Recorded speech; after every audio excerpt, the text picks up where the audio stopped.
Good afternoon and welcome or welcome back to the next in our year-long series of events here at the Wolf Humanities Center devoted to the theme of choice. I'm Sophie Rosenfeld of the History Department at Penn and also Project Director for this year at the Humanities Center. And I'm really delighted to tell you that tonight we have two wonderful guests. From London, we're joined by Renata Salecl, who is a member of the law faculty at Birkbeck College, University of London, but also affiliated with a host of institutions and research centers spanning the globe from Slovenia to closer to home, New York. And one reason we're so happy to have Professor Salecl with us today is that she's indeed one of the world's great thinkers about the psychology of choice and its effects, known to many of us by her 2010 book that I have in my hand here, The Tyranny of Choice, but also On Anxiety of 2004, and just this fall, A Passion for Ignorance, What We Choose Not to Know and Why. The other reason we're so delighted to have her here is that she approaches all of these subjects by drawing on a really unusual combination of insights from criminology, from sociology, from critical theory and philosophy, and from psychoanalytic theory, her many areas of expertise. And this evening, she has promised, quite fittingly, on Zoom, and at a moment when COVID rates are spiking in so many places, including alarmingly in Philadelphia, that she'll bring us fully up to date in terms of her thinking about choice with a talk entitled Choice in the Time of a Pandemic. And to offer some brief remarks immediately afterwards, we'll be joined, I'm equally delighted to say, by David Ang, who is Richard Fisher Professor of English here at Penn, and relevant to tonight's discussion, also an honorary member of the Institute for Psychoanalytic Training and Research in New York. Professor Ang is the author most recently with Xin-He Han of the fascinating Racial Melancholia, Racial Dissociation on the Social and Psychic Lives of Asian Americans, but also of many other books and articles that take up subjects ranging from loss and mourning to queer liberalism with an equally refreshingly interdisciplinary lens. And so there's much to look forward to in the next hour or so. Please put your questions in the Q&A, and we'll certainly save some time for discussion of as many of them as possible at the end. Thank you very much. And now, Professor Salecl. Thank you so much, Sophie, and thank you so much for inviting me to this fantastic forum. It has been, a real pleasure to, be able to address your group and to talk about choice in these difficult times. Now, when my last book on tyranny of choice, the previous book on tyranny of choice came out, I remember reading in the newspapers since we were just after the economic crisis. So in 2010, we were reading that, a payback time has come, or that people need to make a reality check, or that, after such crisis, we are living in a borrowed time. There was sort of a lot of writing that we have to keep it real, make a clean break from the past, and that there is a sense of irrationality in society. There were, even writings about, how to survive an end of civilization. We were talking about the turn to simplicity, to master balance and harmony. But, when we started sort of like forgetting that crisis, as soon as, we were kind of moving forward, the idea of choice re-emerged as a kind of a powerful ideological tool of consumer society.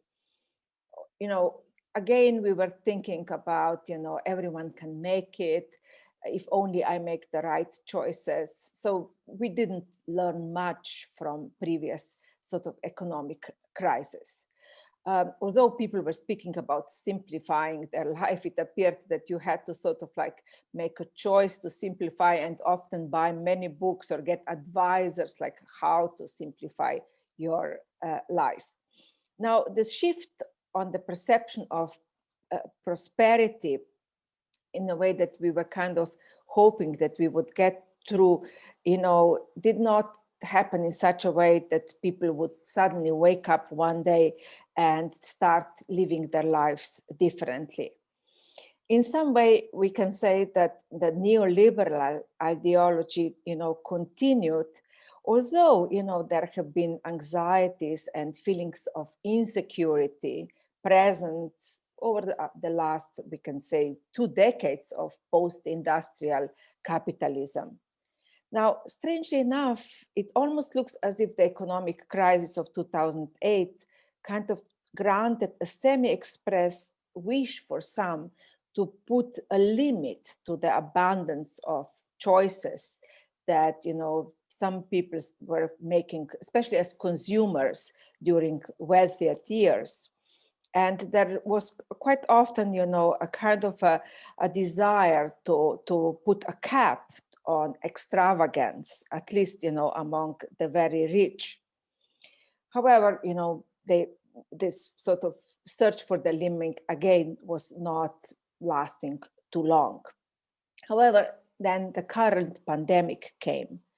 And again, the question of choice came at the forefront. Now, this time, this idea of choice is posed differently. We are not, so much talking necessarily about individual choices. And we are not talking, about choice primarily perceived as a kind of a consumerist choice. We're more and more talking about social choices, about, the choices we make when we are sort of like envisioning society of the future. The new coronavirus has radically changed relationships between people. That is why American sociologist Alexis Shortwell says that in a way, the virus is a relationship. And that when societies deal with a pandemic, they actually move from simple biology into the domain of social relations. Now, the introduction of new restrictions shaped not only people's attitude toward the pathogen, but more and more they are shaping the relationship towards themselves and towards their fellow citizens. Now, Shotwell points out that in a pandemic, it is to a certain extent understandable that governments, at least at first, try to close the borders and are trying to keep the virus outside. However, the problem is that the logic of closing and restricting quickly leads to all kinds of new forms of surveillance, aggressive police practices, as well as to a creation of a fantasy that one can leave bad people out and sort of prevent good people from within the borders from becoming infected.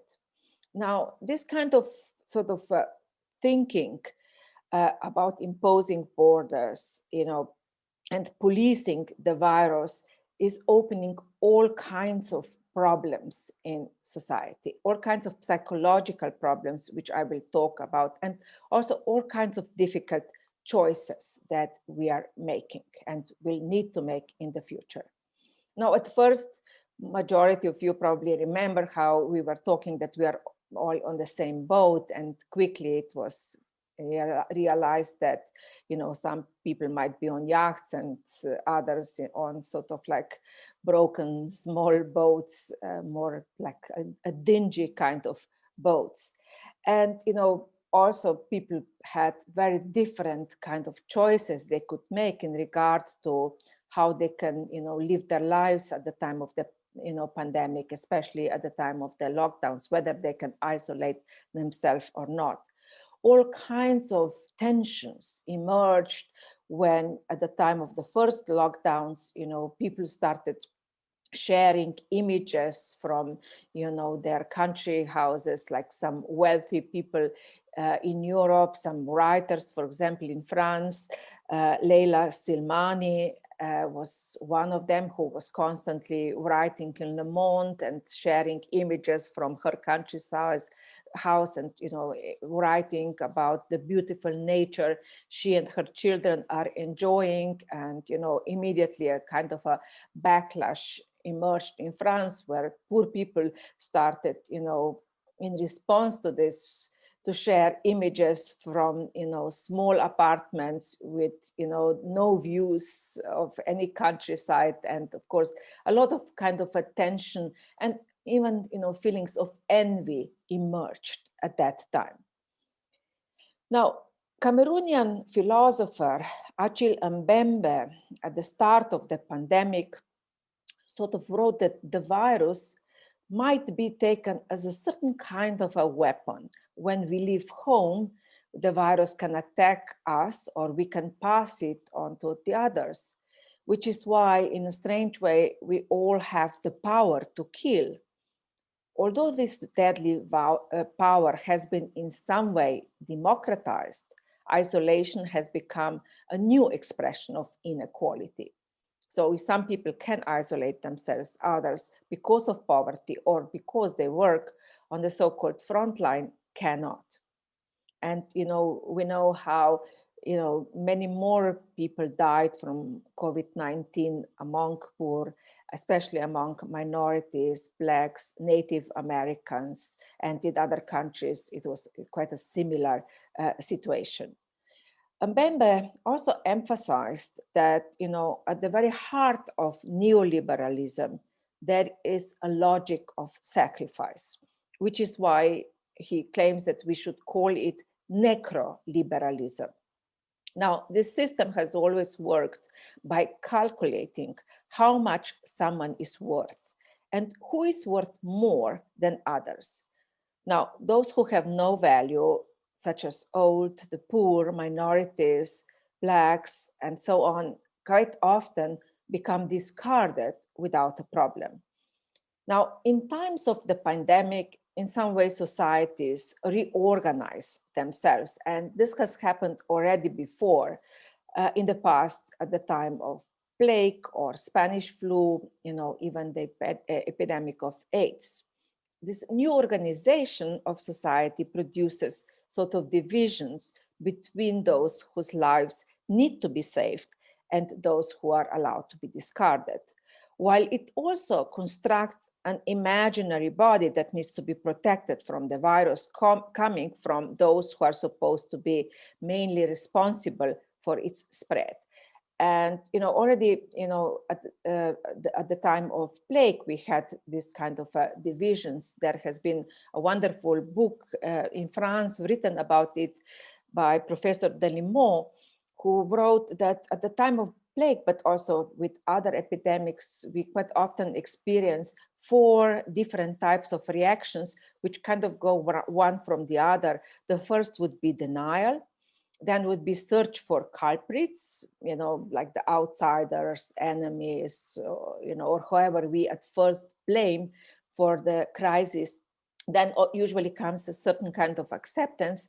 And then the 4th phase is again denial, and which means that people start forgetting about sort of preventive measures or start partying or, even, start kind of exposing themselves to infection, sometimes consciously and sometimes unconsciously. Now, this kind of a question of what is the value of human right has been opened in a new way at the time of this current pandemic. Now, in the countries where we can observe, an increase of number of patients, and unfortunately this is happening everywhere, especially in Europe now that we are going through the 2nd wave, we are having debates in a way whom to put on the ventilator and whom not to. Today, for example, Switzerland was writing about these difficult choices they will need to make because they are lacking now numbers of beds in intensive cares. And they're asking sort of some of the people to actually make choices in advance, whether they want, all kinds of interventions or not, in case they end up in the hospitals. Now, this kind of questions of choice that we are facing in medical professions, these dilemmas sort of revolve around the kind of the ethical recommendations, that, in medicine have been sort of going on for a long time, this, questions of triage. And roughly speaking, we have 4 different kind of lines of thought. On the one hand, some insist that the most critical principle is equality, which means that everyone who finds him or herself in a situation that they might need help, should be treated equally, regardless of age or any other sort of accompanied illnesses. And some radical proponents of such a notion of equality will even decide to make a choice with the help of lottery. So if more people are fighting for the same ventilator, the choice should be made with the help of lottery. That's like one stream of thought. Now, on the other hand, we have those who advocate the principle first come, first serve. Let's say that a 90-year-old comes to the hospital just before a 20-year-old, and they both need a ventilator. Although that 90-year-old has much lower chance of survival than the 20-year-old, the 90-year-old will be the first to land on the respirator. Of course, those who critique this approach immediately point out that first come, first serve, would kind of involve the idea, like a kind of an imagined idea that everyone can come as quickly as possible, to the hospital, as if there are no differences in, like even the modes of transportation people can use, or whether they have access to transportation at all, as if, there are no problems like with hospitals who might not admit people. We have learned from, many months ago, even in the United States, that some people were going from hospital to hospital trying to find a place. Or, that there are no problems in regards to whether people are insured or not. Now, the third version of choice usually sort of like asks itself, who is the most challenging case? And the idea is that they would kind of help the most kind of complicated cases first, the most difficult cases. Like this logic quite often is at work, when we are dealing with accidents, or even in the emergency departments. Now, the most widespread theory of choice, which we hear, in the kind of medical ethics debates about, potential difficult decisions, relies on a version of utilitarianism. So some will link the selection to life expectancy.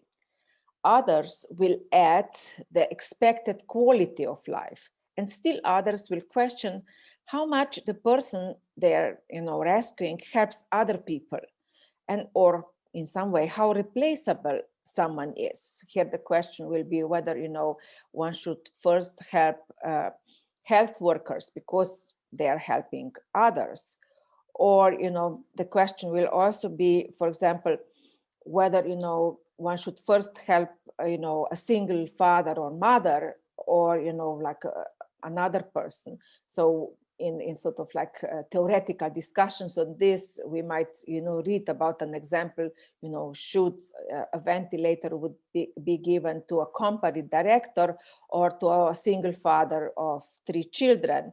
Although the company director is crucial for, let's say, survival of many workers, in some way it's easier to find a new company director than replace a father to children whose life depends on him.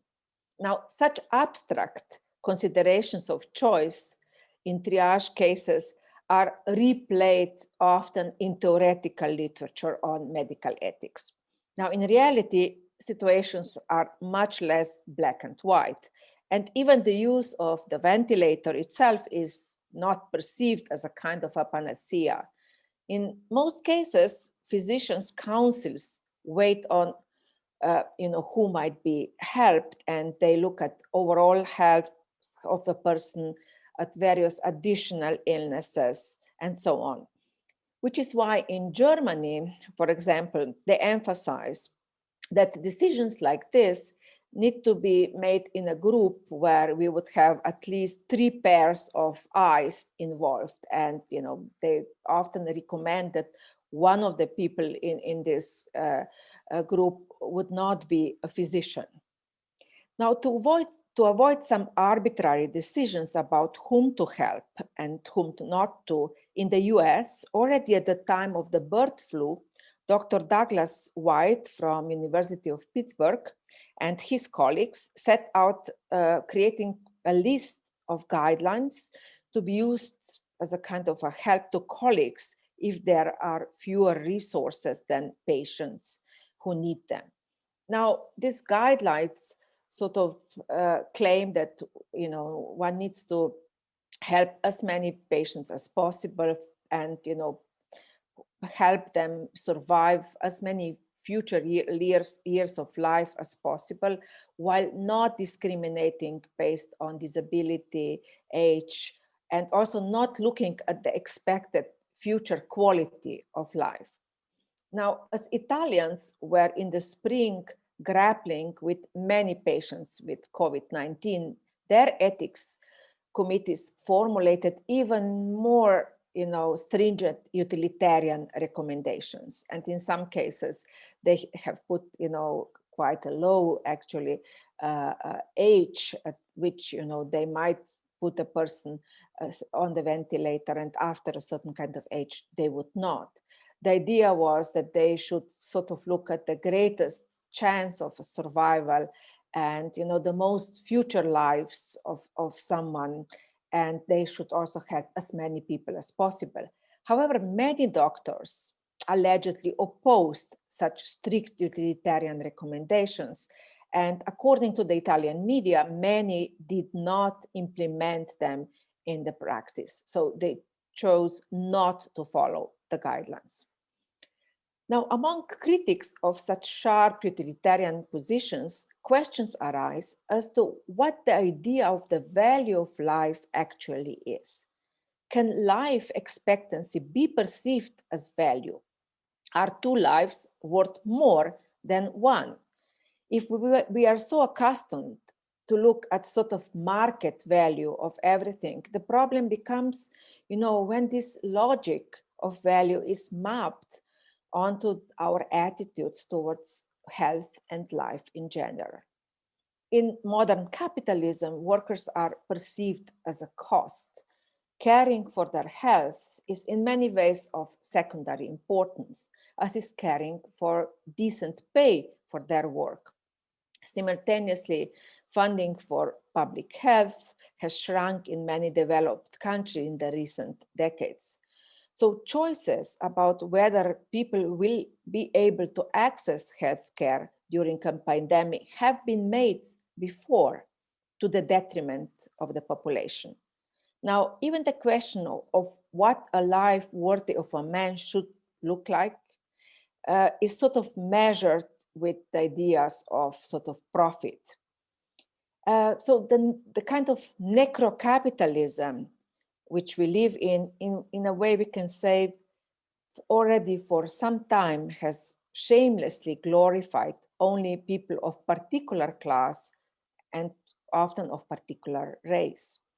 As a result, this system has increasingly become what Mbembe calls brutalism, where lives of individual races, minorities, people of low economic status, and in some places also people of particular sexual orientation are perceived as less valuable.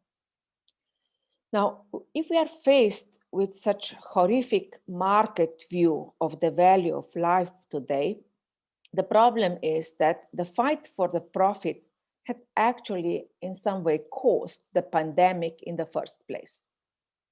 American epidemiologist Rob Wallace, in his book Big Farms Make Big Flu, analyzes how epidemics are linked to economic development, how the spread of industrial revolution, interventions in nature, and especially changes in food production affect the occurrence of infectious diseases.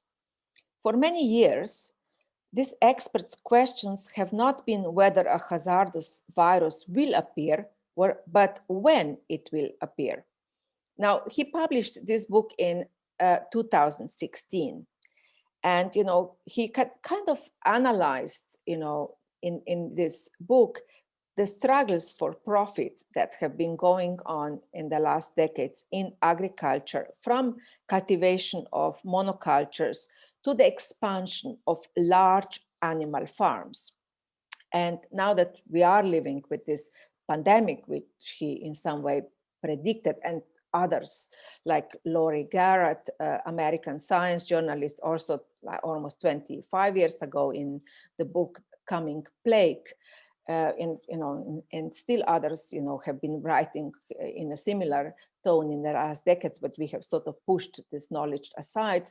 So now that we are living in this pandemic, one of the interpretations of why this new virus emerged in China has been that in China, as also elsewhere around the world, proliferation of large animal farms have pushed small farms kind of closer to, sort of like forests. And many small farmers also became to sort of started engaging in breeding and selling wild animals, which through skillful marketing campaigns became perceived as expensive delicacy, as something only very wealthy can choose to enjoy. So domestic animals increasingly came in contact with wildlife where when many viruses are mutating and, kind of jumping from wild to domestic animals. In South America, this began to happen with deforestation. In Africa, with the expansion of the mining industry to the previously sparsely populated part of provinces. Now, how viruses are linked to capital expansion has also been shown in the studies of Ebola. And the studies have shown that the first outbreak of Ebola in Sudan in 1976 started after the British began mass production of cotton. In Guinea, the virus emerged in 2013 after the new government opened markets and sold much of the land to International Food Corporation.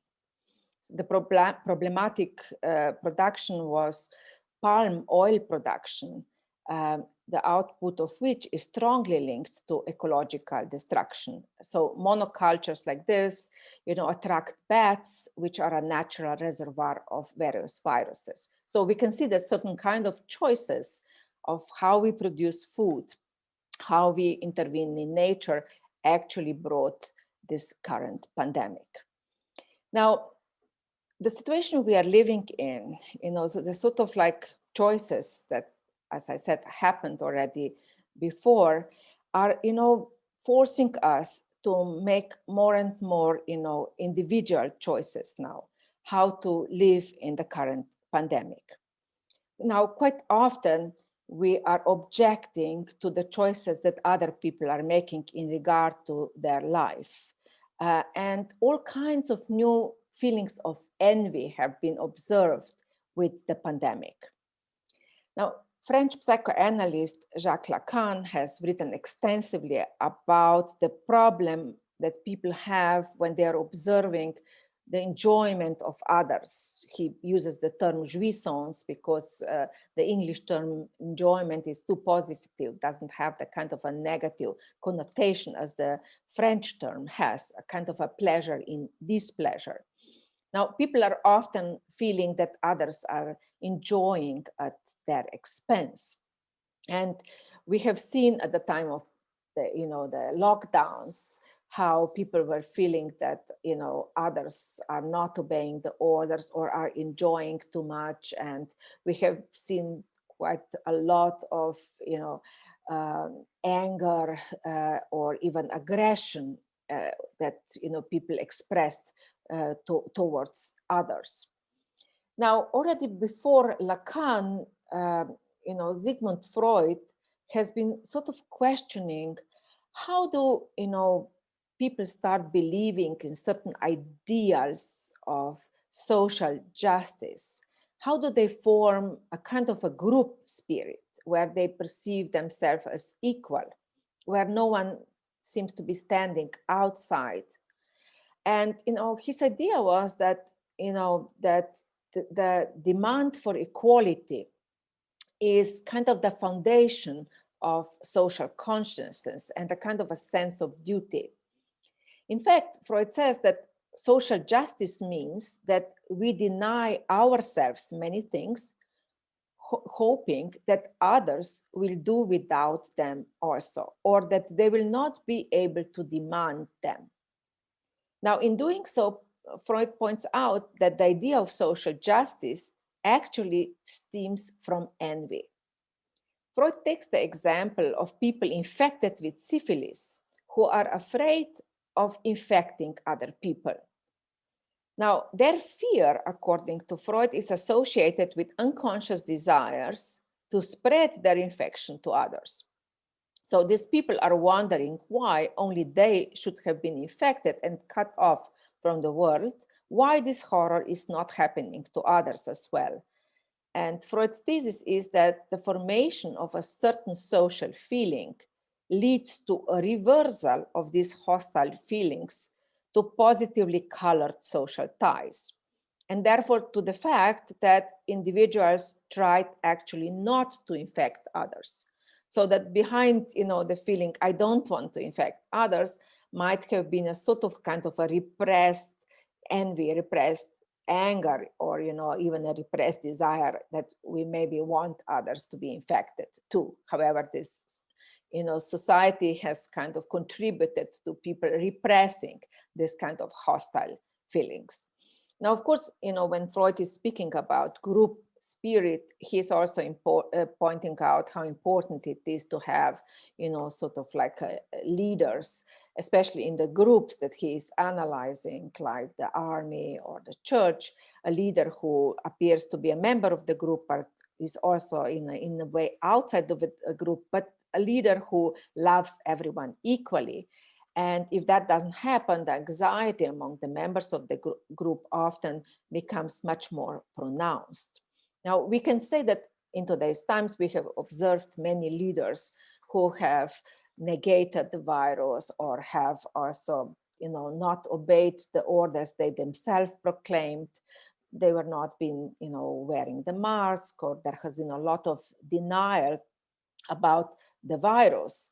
So we have seen, we can say also a certain kind of identification, at least among some people, with these, leaders who, behaved recklessly. United States was one example with President Trump, but, Brazil with Bolsonaro, Mexico's president, many leaders appeared, kind of negligent in regard to the pandemic. Now, however, we can still say that, people are nonetheless making their own choices. While some might strongly identify with the leaders, for many, it is important that they themselves make choices to protect themselves or not, for example, to wear the mask or not to wear them, or, to act aggressively or not to act aggressively towards the others. Now, when we are speaking about these choices that people are making in their private lives, of course, this question of wearing the mask or not wearing them in some cases appeared to be, an issue of individual freedom. In the US, we have observed, types of violence that emerged when people were asked to wear masks when entering shopping malls. Some ended up with, the fights. Some people sadly died, especially, at the start of the pandemic. We have seen quite an increase of this violence. However, this issue of wearing a mask also touched, especially in the United States, in this idea of the freedom of choice. Now, some opponents of masks have therefore argued that wearing a mask should always be perceived as an individual matter of choice and not as something others command us to do. Now, opponents of such reasoning, however, have pointed out that wearing a seatbelt or not drinking while driving are two examples where individuals are not perceived as free to make their own choices, since social consensus has been established and a legislation adopted that requires people to behave in a particular way. Now, infections related to infections which are sort of becoming, a means to be aggressive to others is nothing new. We have seen in the past, the sort of aggressive behavior where people were trying to infect others.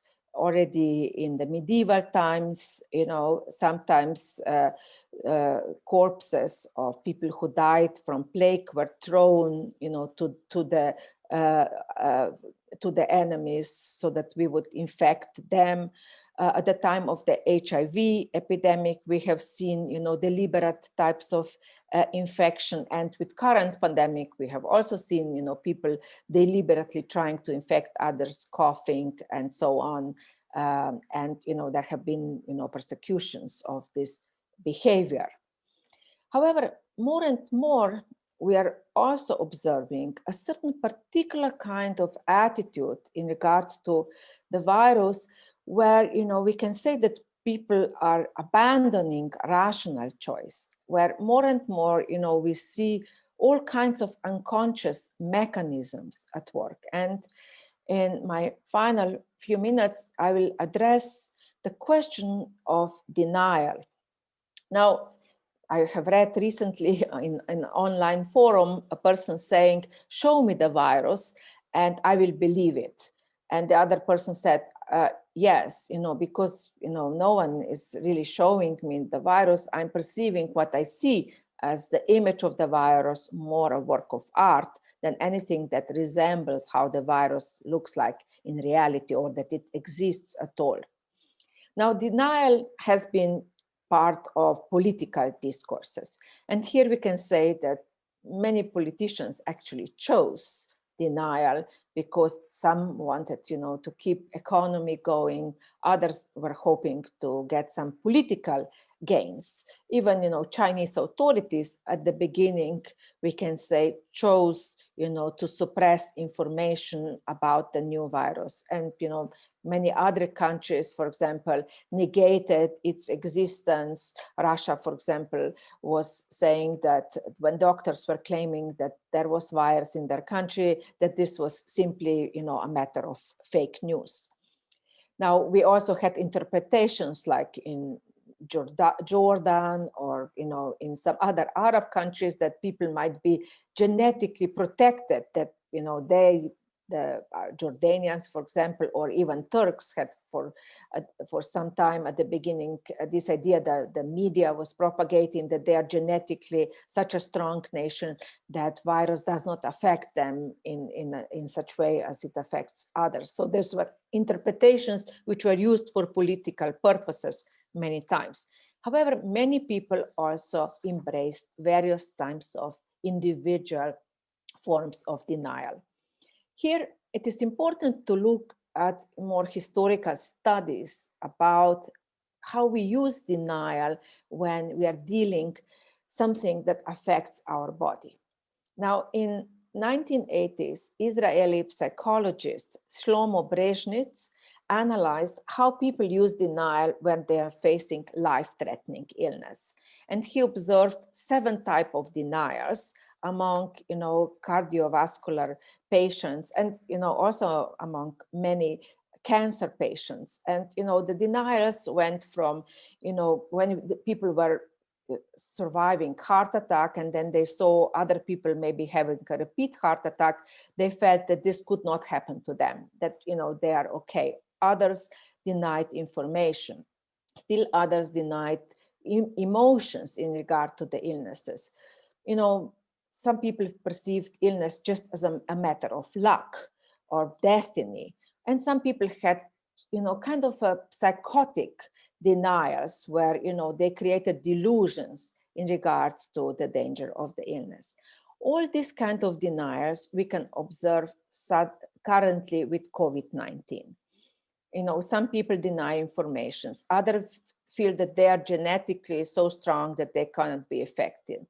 Others feel, maybe that everything is just a matter of luck, or, it can happen only to other people. And we have even observed cases of, psychotic types of denials, delusions.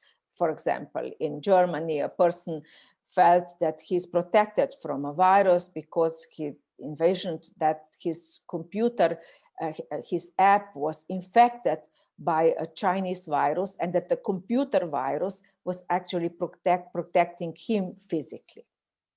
Now, at the end, let me point out that medicine often does not pay enough attention to people's denial of illness. And epidemiology says little about how ignorance and denial are played out in times of the pandemic.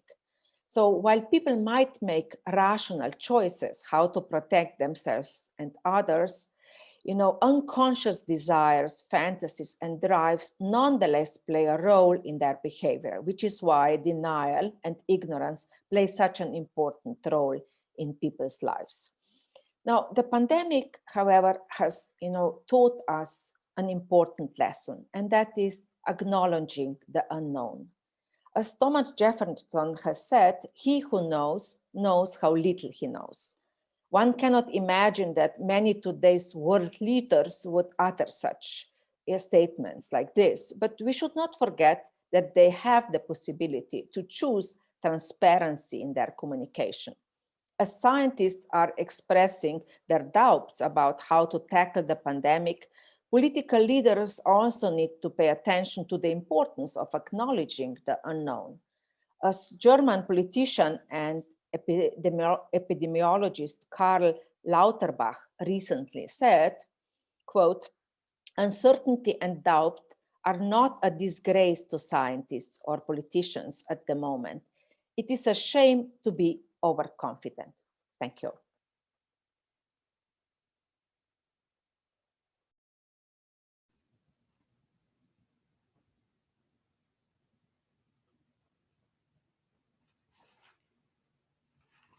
Hello, everyone. It's a real pleasure to be responding to Professor Salecl's fascinating presentation.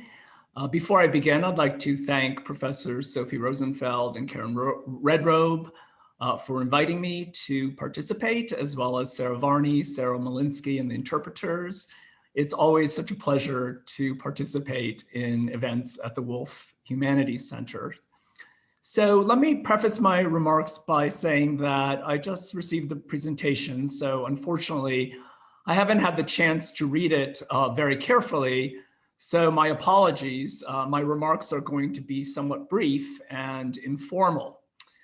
I'm a scholar of race, psychoanalysis, and law, and I've always approached psychoanalysis and law as enterprises that need to supplement one another, that they really are inadequate on their own bases. And the way that I've always thought about that relationship between psychoanalysis and law is to think about the question of the history of the subject in relation to the subject of history. So of course, psychoanalysis is one of the most refined discourses, allowing us to think about the history of the subject. And at the same time, law and political theory are the discourses that allow us to think, top down, the subject of history, capital H. And as a scholar of race, I've always thought about how racial subjects really, all subjects exist at that intersection of the subject of history and the history of the subject. Psychoanalysis is inadequate without understanding the question of history. Psychoanalysis conventionally refers to the mother, but rarely to the motherland. It refers to the family, but rarely to the family of nations. And as such, it risks becoming universalized into what are broad psychic categories.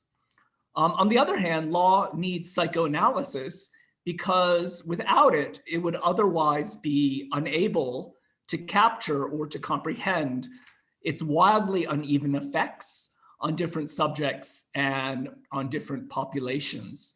So it is this question of the history of the subject and the subject of history that I want to consider in relation to Professor Salecl's presentation on the question of choice in the times of a pandemic. And I'd really like more specifically to talk about the question of COVID and choice in relation to both psychoanalysis and political theory. So let me begin with the subject of history, with the question of law and political theory. And I'd like to think about how law and political theory inform what are collective fictions of the social. I'm also trained as a comparativist. I started out in modern Chinese, and I had a very interesting conversation with a good friend about the politics of mask wearing in Asian countries as opposed to Western countries, and in particular, the United States. And of course, as you know, mask wearing is not an issue in Asia.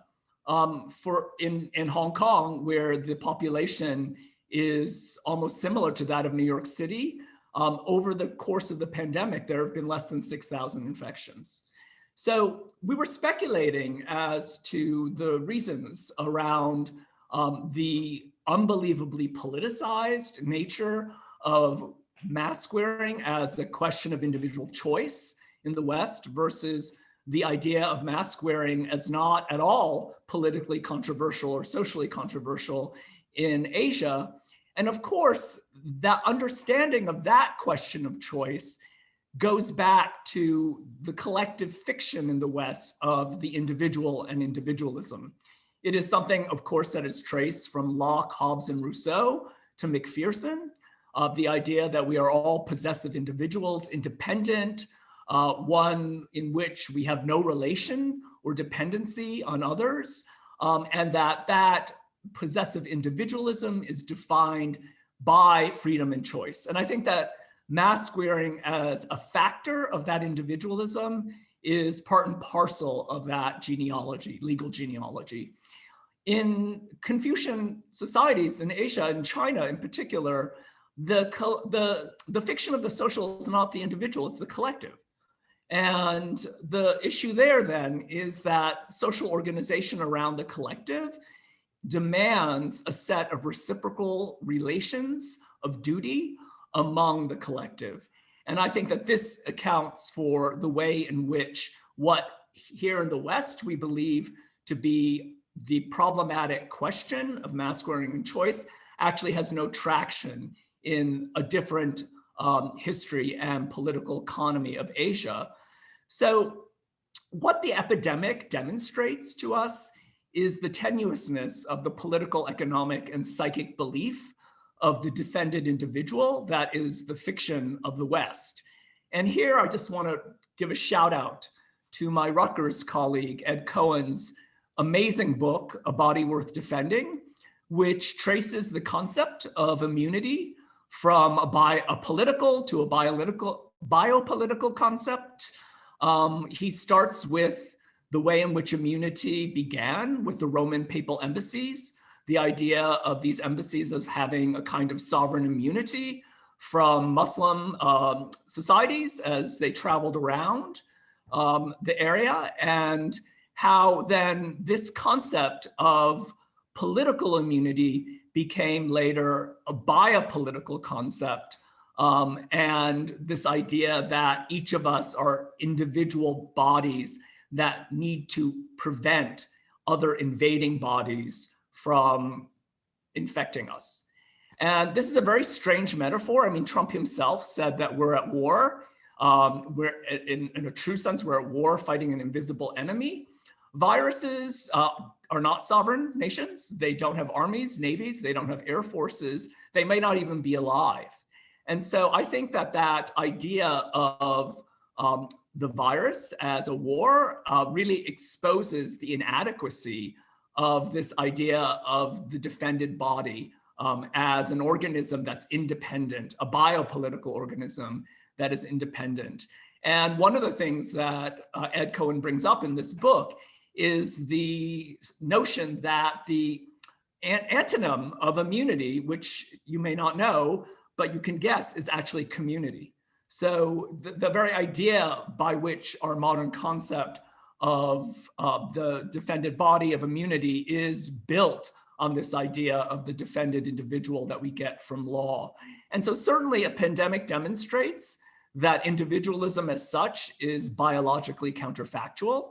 It demonstrates that as living organisms, we coexist both with and with other human beings and other beings of all different scales, including viruses, which can in fact touch us and affect us deleteriously. The whole idea, right, of course, of even washing your hands, because touching yourself already means that you're touching somebody else. So let me move to my last point, which is trying to think about not the subject of history and law, but the history of the subject and psychoanalysis. And here I just want to point out all the fascinating contributions that Professor Salecl has put on the table. The two that are most interesting to me is this discussion of envy and the discussion of group psychology and analysis of the ego. The move, of course, from Freud to Klein is typically narrated as the move from metapsychology to relational psychology, to object relations. And there is an opportunity, of course, in going from Freud to Klein to understand how what are profoundly intrasubjective metapsychologies in Freud are actually get played out in intersubjective relations, in object relations. Klein opens up the possibility for relationality, but for her, it is of course hate and envy that destroys any possibility of relationality. So I would love to hear Professor Salecl's thoughts on the way in which envy not only opens up in Freud to the idea of social equality, but that it destroys the possibility of social equality. It destroys the possibility of relationality. And here, just to remind us, you know, Klein says for her, envy is the most poisonous of psychic states because unlike jealousy, in which the subject feels deprived by somebody else of an object he or she loves, envy actually focuses aggression not just on rivals, but on the object itself. Envy entails not only the desire to possess this loved object, but also the desire to spoil the goodness of the object and put bad parts of the self in that object. In other words, to destroy it. And so for Klein, envy thwarts all attempts at reparation, which is her keystone theory of the relationality of the other, because it is precisely reparation that allows us to maintain a bond to another. So I was completely fascinated by this idea that envy might be rethought to open up not the impossibility of reparation, the impossibility of maintaining a bond to the other, but that it might actually provide a means for thinking about a relationship or possibly even a social equality to the other. But here, you know, what we see in envy is really the way in which we become subjected to another person's death drive, which is exactly what we're witnessing in the US with our orange president and the administration. And so I want to end by just thinking about the question of Professor Salecl's discussion of choice and ventilators, which is certainly about medical ethics, but it's also about the economic austerity, about the politics and economics of health, that is not, in fact, a right of the collective, but a commodity of the individual. And here it is the death drive, not just of our politicians, but the death drive of capitalism. And here, you know, I'll end just by gesturing to this fascinating reading of Freud's group psychology and the analysis of the ego, which Professor Salecl wants to think along the lines of opening up social equality through envy. I've always taught that text in terms of the idea not of reciprocal identifications of the group with a benevolent leader. And Freud uses the military and the church leader as an example. But I've already talked just now about the problem of even thinking about a military metaphor and an us versus them, a body to be defended model in relation to a pandemic and the problem of relationality. I've always taught this text as the problem of that leader, of the dictator, in relation to the group. And Freud also in this text talks about the idea of the leader as an ego ideal, as a kind of superego above the masses that maintains a set of standards and ideals that the group can never reach, and therefore it kind of drags them up into a framework of morals or ideals. But he also says that, of course, the leader can not just be a superego, not just an ego ideal. The leader can also be an ideal ego, meaning that the leader does not circulate above the masses, but that the leader comes down to where the masses are. And therefore, they're able to form an identification with one another.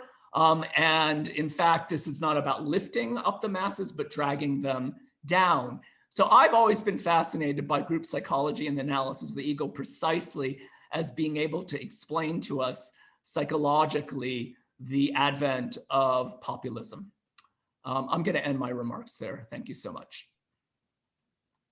Thank you so much, David. These were fascinating remarks, and I agree with everything you said. And in regards to the virus, of course, we have to say that it did not declare war. However, these war metaphors and immunology have been going on, together for a long time. I remember, by chance coming across an old issue of National Geographic from the 80s, which had the title "The War Inside," and it was a human body who is fighting, with white blood cells, the viruses who are called terrorists, and bacteria in a similar way. So, this immunology, the political theme of immunology and sort of the military tone have been with us before this pandemic. I also agree with you with the interpretation of, the individualism and the differences between cultures, Asian cultures, relying much more on the idea of a community and much less on the idea of individual choices. And since I was raised in socialist Yugoslavia, very similarly, we had, a totally different perception on the individual. Even, the competition in sports was not perceived in the way it is now, that a winner takes all, but the idea was that you have to participate. Participate in building the community was enough, and not standing out from the group. In regard to envy, in a strange way, I think that with pandemic, the envy that people started feeling among the enjoyment of others in some way created, strangely, I think, also a certain kind of like an obedience towards the rules. I remember in Slovenia, people truly started observing others who were presumably enjoying themselves, and sometimes people would denounce their neighbors.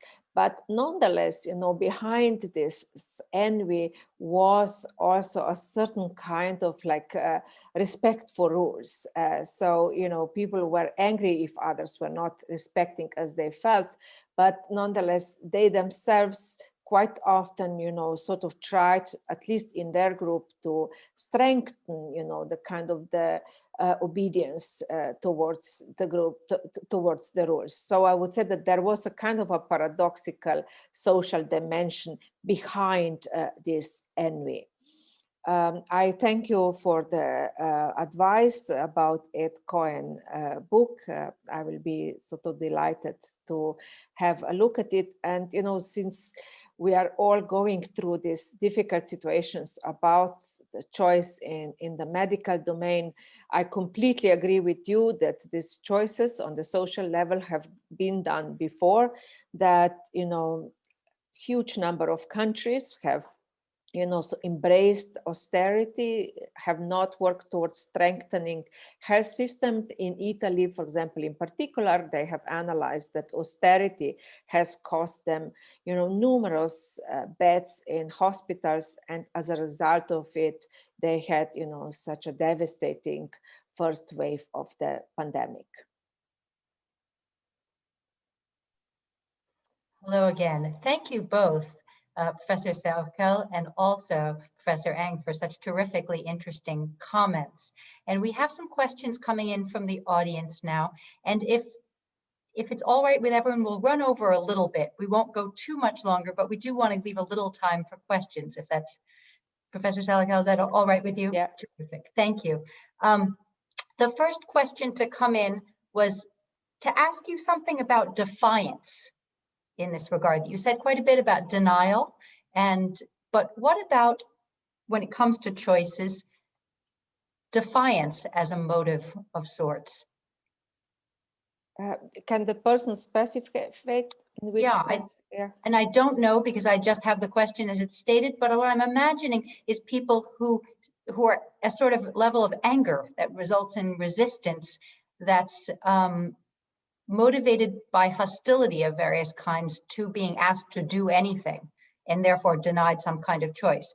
We've seen all kinds of episodes of sort of hostility around choice. And I don't know more about what the person has in mind, but that would be my guess. Yeah, in regard to, hostility, yes, we had many examples of this, trying to infect others or, trying to infect potentially food. We have seen the United States, people coughing in the supermarkets. We have seen in the UK, these attacks in like coughing in the face of the taxi drivers or other people.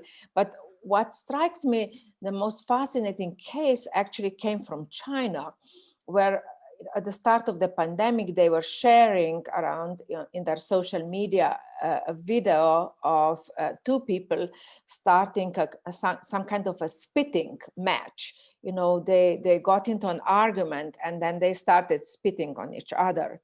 And people were sharing this as an example of how angry people become, and how they are trying to infect each other. But soon, it became known that it's an old video which was shot 2 or 3 years before.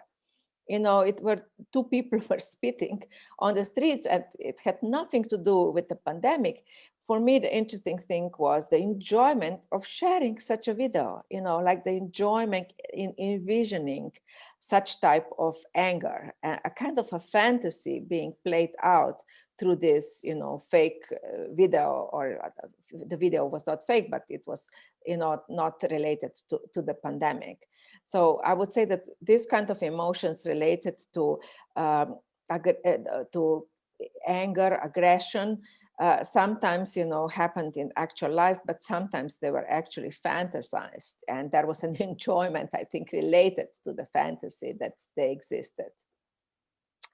Thank you. I'm going to ask a question next that comes from, interestingly, from a scholar of modern China who asks, in Hong Kong, I've heard of a saying that, quote, if one does not wear a mask in public, it is the same effect as not wearing underwear. It suggests a sense of shame and the degree that one could internalize political surveillance. The pandemic control in some parts of East Asia, especially China, has been marshaled as a PR opportunity to promote the benefit of authoritarianism and collectivism. While I greatly appreciate the value of critiquing the Western fiction of individual choice, is there an alternative model that we could imagine, a social communal choice that does not fall into the pitfall of the Chinese model? And this might be an interesting question, David, if you're still on screen, you might want to take this up as well as asking Renata this one.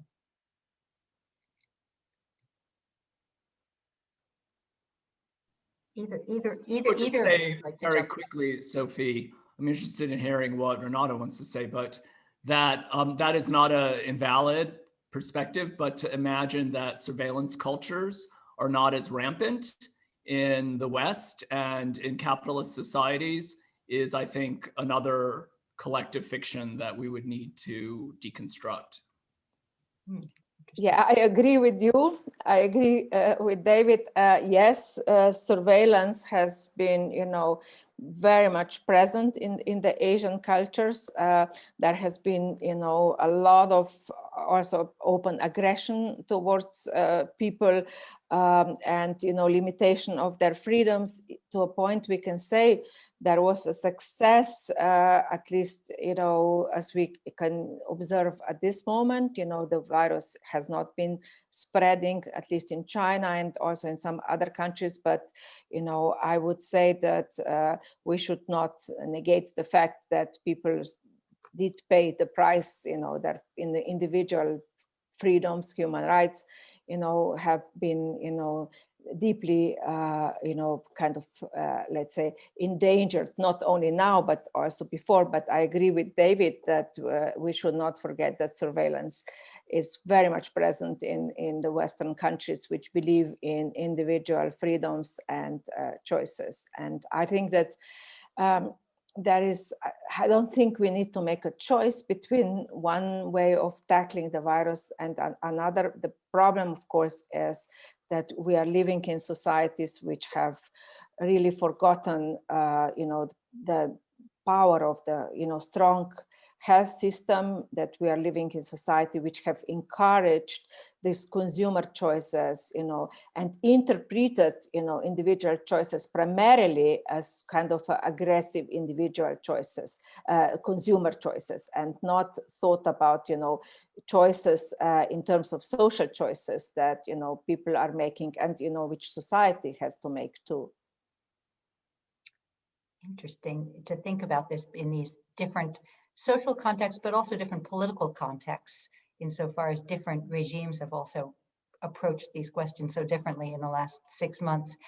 Let me ask you, I think we're winding down, but if anybody wants to get a question in, please do so quickly. But let me ask you this interesting one, which is provocative, at least.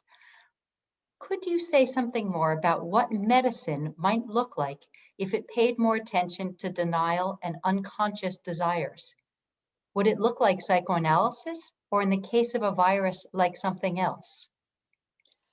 Yeah, in my book, A Passion for Ignorance, I have 2 chapters related to medicine. One, which is trying to point out that denial might be beneficial for people when they are dealing, with information about their health that they consciously cannot comprehend or accept, or they are dealing with anxiety.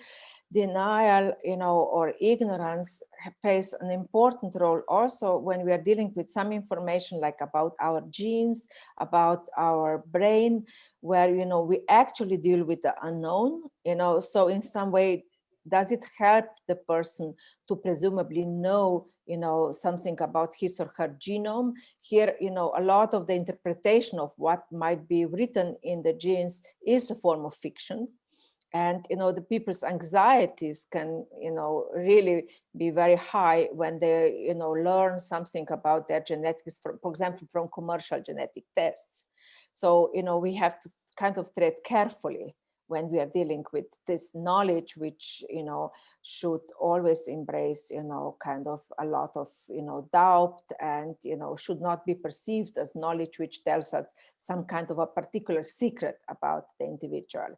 So I would say that denial should not be perceived as simply in a negative way, but sometimes as something linked to the way we are dealing with trauma, and many times also with the unknown. Thank you. I think we will conclude with that sort of the idea of the unknown gives us a good place to conclude, insofar as we've been talking about issues that are so live, they're basically unfolding as we speak. But let me end by thanking all of tonight's participants, and particularly Professor Salecl, for such interesting remarks. This is the right time to be thinking about these questions, obviously. Thank you too to David Eng for such interesting responses. And you've given us much to think about in the days ahead, immediately, as we all cope with what appears to be a greatly unknown next few weeks. So best wishes to everyone. And thank you so much for both for attending and for your interesting questions and comments this evening. Thank you. Thank you so much, Sophie.